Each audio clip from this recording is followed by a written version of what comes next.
Assalamualaikum warahmatullahi wabarakatuh. Perkenalkan, nama saya Yeni Nur Asia. Saya mahasiswa dari program studi Hukum Keluarga Islam Fakultas Syariah Institut Agama Islam Padang Lawas. Adapun tujuan saya di sini adalah untuk memenuhi tugas mata kuliah Hukum Perdata, di mana saya akan membahas atau menjelaskan mengenai ringkasan studi kasus hukum perdata dengan nomor perkara 570 Perdata Gugatan tahun 2024 Pengadilan Negeri Jakarta Pusat. Adapun kategori perkara yaitu mengenai wan prestasi dalam perjanjian kerjasama hak cipta yang merupakan hak cipta musik. Dalam perkara ini ada beberapa pihak yang terlibat. Yang pertama sebagai penggugat, yaitu oleh Haposan Haryanto Tobing atau Posan Tobing, yang merupakan pencipta lagu yang berjudul Sayang yang beralamat di Jakarta Timur, yang diwakili oleh kuasa hukum dari kantor hukum Minola Sebayang dan kawan-kawan. Dan adapun yang menjadi tergugat adalah yaitu PT Warner Musik Indonesia yang berkedudukan di Jakarta Selatan, yang diwakili oleh kuasa hukum dari kantor hukum S&B Law Firm. Di mana dalam perkara ini yang menjadi pokok perkaranya adalah sengketa antara pencipta lagu Sayang yang merupakan Posan Tobing dan PT Warner Musik Indonesia terkait perubahan aransemen lagu tanpa izin pencipta yang diduga melanggar perjanjian kerjasama hak cipta. Nah, adapun posita atau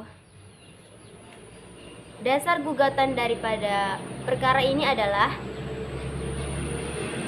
penggugat adalah pencipta lagu yang berjudul Sayang yang dirilis tahun 2012. Lagu ini berada di bawah pengelolaan tergugat berdasarkan surat perjanjian kerjasama nomor 009-11-WMI.IND Publisher V-2012.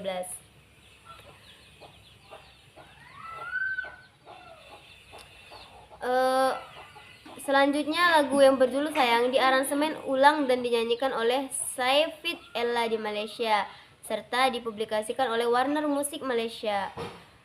Yang ketiga, tergugat tidak pernah meminta izin dari penggugat atas perubahan aransemen tersebut.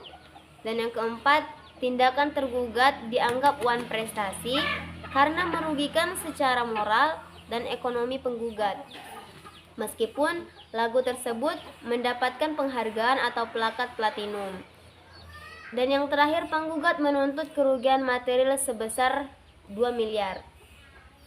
Nah, dalam perkara ini yang menjadi petitum atau tuntutan penggugat meminta majelis hakim untuk mengabulkan gugatan untuk seluruhnya dan menyatakan tergugat melakukan wan prestasi atas perjanjian tahun 2012 serta menghukum tergugat membayar kerugian material sebesar 2 miliar, dan yang terakhir menghukum tergugat untuk membayar biaya perkara.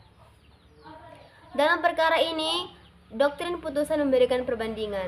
Adapun dalil penggugat, di mana dasar gugatan adalah pelanggaran klausal perjanjian, khususnya ketentuan yang mewajibkan izin tertulis sebelum pengubahan aransemen.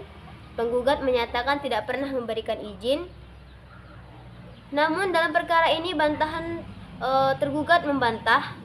Ia menyatakan penggugat dianggap inkonsisten karena sebelumnya dalam perkara nomor 290 Perdata Gugatan tahun 2020 Pengadilan Negeri Jakarta Pusat tidak mengakui pernah menandatangani perjanjian yang sama. Dan ia juga menyatakan tergugat telah melaksanakan kewajibannya termasuk pembayaran royalti, dan ia juga menyatakan tergugat menyatakan izin perubahan aransemen telah diberikan secara implisit, dibuktikan dengan partisipasi penggugat dalam video klip lagu tersebut, dan penerimaan royalti tanpa keberatan tidak ada somasi sebelum gugatan. Tergugat juga mengajukan eksepsi yang yaitu gugatan kurang pihak karena tidak mencantumkan SAI dan Warner Musik Malaysia. Dan ia juga menyatakan gugatan kabur. Dan yang terakhir, tergugat menyatakan gugatan prematur karena belum dilakukan somasi sebagaimana pasal 1238 KUH Perdata. Nah, dalam perkara ini yang menjadi amar putusan terakhir majelis hakim adalah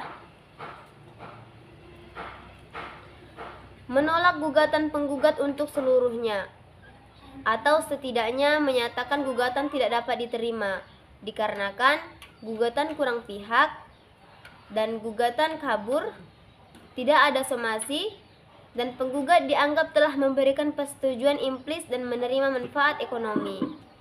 Mungkin cukup sekian penjelasan saya mengenai studi kasus Wan Prestasi. Sekian, terima kasih. Wassalamualaikum warahmatullahi wabarakatuh.